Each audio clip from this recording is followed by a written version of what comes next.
Assalamualaikum warahmatullahi wabarakatuh. Alhamdulillahirabbil alamin. Wassalatu wassalamu ala asrofi anbiya'i wal mursalin wa ala alihi wa sahbihi ajmain amma ba'dun. Qabla didayati haza video uridu an u'arufakum nashfi ismi Gefira Nur Rahmadani. Anna min fasli Tashir Ulumutu Bidiyah Bimadrasati Islami Asyukriyah. Fi hazihi fursati saminati uridu atta kalamaan. Sosok Muhammad Hatta ini tidak bisa dilepaskan dari perjuangan kemerdekaan Republik Indonesia. Beliau adalah salah satu pemikir terhebat yang dimiliki Indonesia. Tak hanya dikenal sebagai Bapak Proklamator Indonesia, Muhammad Hatta juga dikenal sebagai Bapak Koperasi, Bapak Kedaulatan Rakyat, Bapak Perumahan Nasional, dan Bapak Hak Asasi Manusia. Seperti apa kehidupan Muhammad Hatta? Berikut kita lihat biografi singkatnya. Ia lahir di Bukit Tinggi. Dalam buku Kumpulan Pahlawan Indonesia tahun 2012 karya Mirnawati, Muhammad Hatta lahir di Bukit Tinggi, Sumatera Barat pada 12 Agustus 1902. Memiliki nama asli dari orang tuanya Muhammad Attar. Hatta lahir dari keluarga ulama Minangkabau. Semasa kecil, Hatta menempuh pendidikan dasar di Sekolah Melayu Fort de Kock, kemudian melanjutkan ke European Leader School atau ILS di Padang.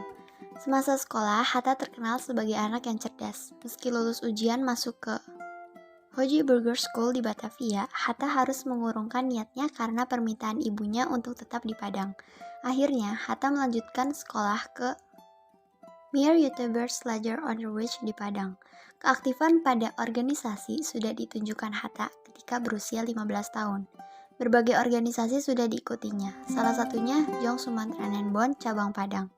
Ilmu politiknya semakin berkembang karena sering datang ke pertemuan-pertemuan politik. Salah satu tokoh politik idola Hatta adalah Abdul Muiz. Setelah lulus dari Mir Utebrecht Slager Underwich, beliau melanjutkan pendidikan ke Batavia di Sekolah Tinggi Dagang Prince Hendrik School pada tahun 1919. Lulus dari Sekolah Tinggi Dagang Prince Hendrik School pada 1921, Hatta pergi ke Rotterdam untuk belajar ilmu bisnis di Nederland, Handel Hogeschool Belanda. Dilansir dari Kementerian Pendidikan dan Kebudayaan Republik Indonesia, Hatta tinggal di Belanda selama 11 tahun. Di sana, Hatta aktif bergabung dalam organisasi pergerakan dan tergabung dalam Perhimpunan Indonesia. Salah satu dampak aktivitasnya dalam organisasi menyebabkan Hatta ditangkap pemerintah Belanda, namun kemudian dibebaskan karena Hatta melakukan pidato pembelaannya yang terkenal Indonesia Free.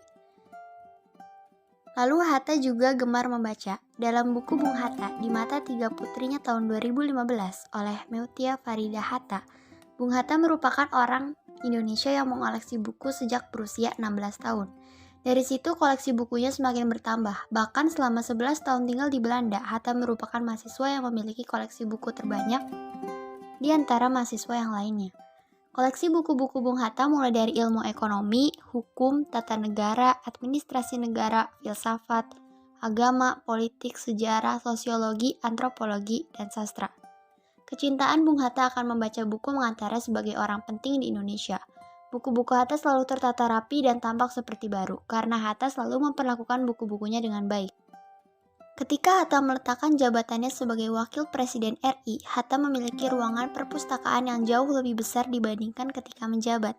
Sampai-sampai Hatta memiliki seorang ahli perpustakaan yang membantunya menata buku-buku sesuai subjeknya. Dia adalah Gustave Apituley. Akhir hayat. Muhammad Hatta wafat pada 14 Maret 1980 di Rumah Sakit Cipto Mangunkusumo, Jakarta. Kemudian dikebumikan di Pemakaman Umum Tanah Kusir, Jakarta. Bung Hatta diberikan gelar Pahlawan Proklamator pada 23 Oktober 1986 bersama dengan Bung Karno. Melalui Kepres nomor 81/TK/1986. Kemudian, Presiden Susilo Bambang Yudhoyono menetapkan gelar Pahlawan Nasional kepada Bung Hatta pada 7 November 2012. Sekian biografi Muhammad Hatta